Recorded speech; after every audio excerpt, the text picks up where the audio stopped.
but sometimes I just do that just to go away. All right. I agree. I mean, like, rather than, opposing to what our mom is saying, I mean, like, we just have to do it and just follow whatever she's saying. Anyway, like, moms know best. And, yeah, so, express, not impress. When I write, because I used to be a writer before as well, and then I would want to write and include words that are impressive. And then until my professor told me, or my coach told me, that you should not be writing to impress. I mean, you don't want your readers to, like, oh, okay, what does it mean? Like, look for the dictionary or something like that, just to, understand, just for them to understand what you want to say. You should not be just impressing them. You have to express what you want to say. Okay. Okay. Yes, and of course, everything will follow. And what about number 2? Number 2, simple sentences work best. Yes, simple sentences work best. Just like express, not impress. I mean, I think you go for this rule, right? Yes, you have just those simple sentences. Because when it's also like when you say something, you have to just choose simple words, or else it will be longer and longer and longer and longer until your readers wouldn't understand you anymore. Yeah, so like one time in my school, like what's it called again? Like grammar day. Like we saw like we do grammar day every year, and then one year there's a teacher named Mrs. What's it called again? Mrs. No, Mr. Nichols, and then he the technology teacher. Sometimes he's very good at reading it, and like he likes to read a lot. So then every time in a year he writes a lot. Then he just read to us, and sometimes like 'cause we're sitting on the floor, we just get bored and bored and bored and bored and bored and bored. Then we just like we're not listening to him. Then he asks us questions, and then nobody cares if they don't get it right or wrong. Right.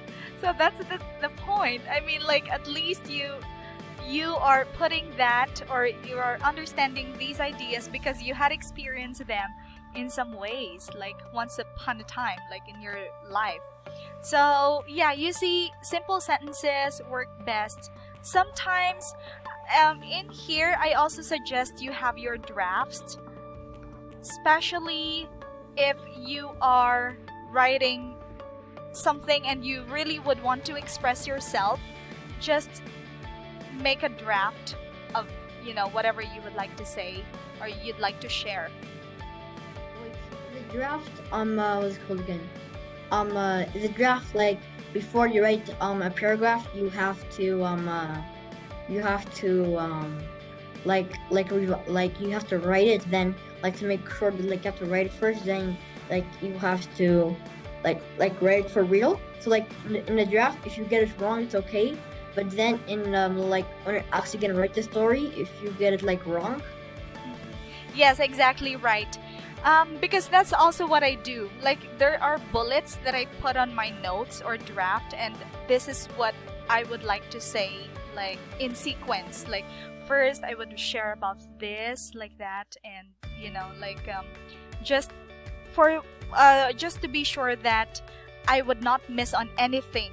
Because it seems when you're writing, it seems like when you forget something, like, I forgot something, I would want to really share about this. So drafting or draft is really very important. Like, just take down notes of what your ideas, at least, even not in sequence, at least you know what you're gonna be writing on your final paper. So there, that is very helpful. And what about number 3? Number 3, Active. rather than passive. Passive. Passive. So active rather than passive. It says here, there's like an example here. This is quite funny, I think. The offering price was established by the real estate vendor, and the negotiation process was initiated by the real estate buyer. Like, we kind of understand what it means, but this is better. The real estate vendor set the offering price, and the real estate buyer started negotiating. Which one do you think is better?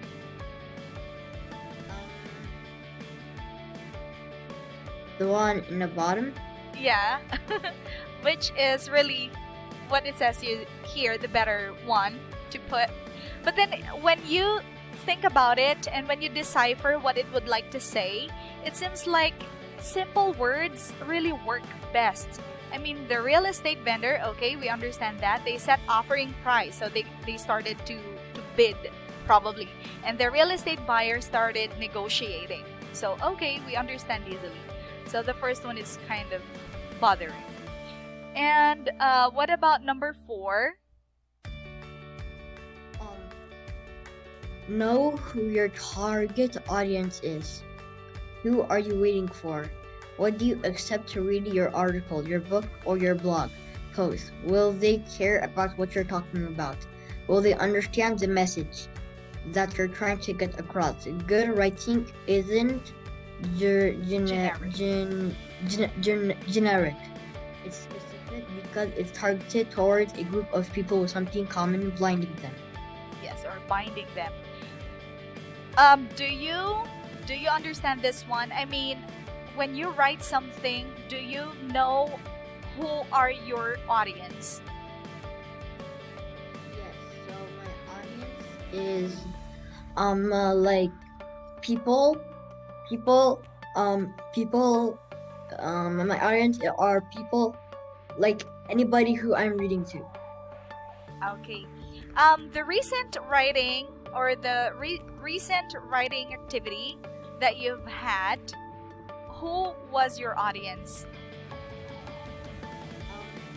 My audience was like usually my family.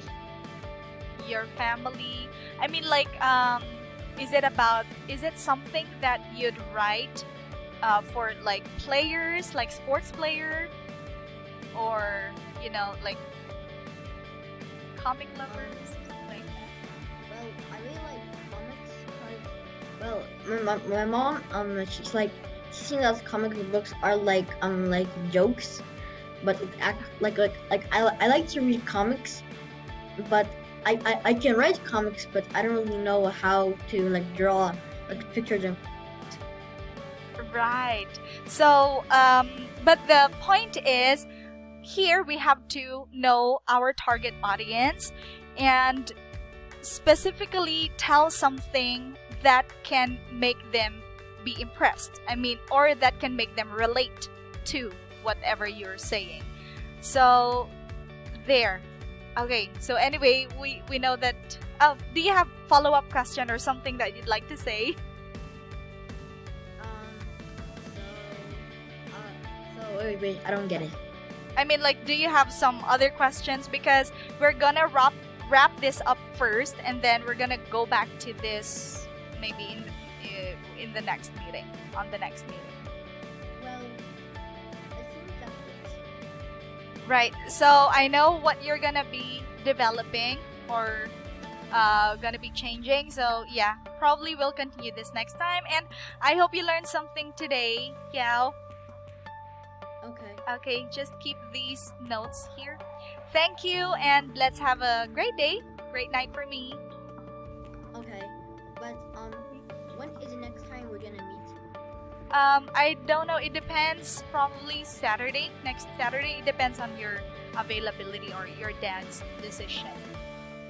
Okay. Okay. Bye. Thank you. I'll wait for